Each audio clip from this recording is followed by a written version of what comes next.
using TagUI followed by the file name and the database file, which must be in CSV. So typically when this is given to us, this will be in Excel format, so you need to convert it to CSV, because TagUI only accepts CSV in this particular way of implementation. The first row are actually the variable names, so this must be without the spaces in between, so it has to be a single name variable. This is to echo out the name of the variables. So let's see. Okay, so it echoes out the name of the lesson, the URL and the title. Current iteration is because it's an internal variable to TagUI, which actually counts the number of times it has gone through the loop. So if iteration is equal to 1, we ask it to go inside SLS Login.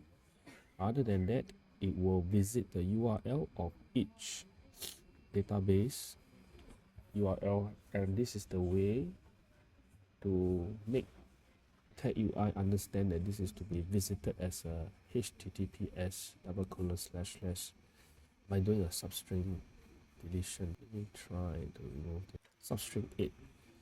So it will go through all this. So let's see whether it happens now. So you the title and then changing it to be what is for 2014 USS NT syllabus. So in this particular method,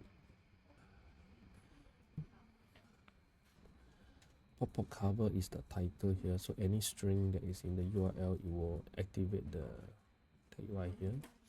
So you go to edit mode, click into the text, and then it will go on to type in, click on the approval, and then click OK, and then close the tab. So then it continues to go to the next one.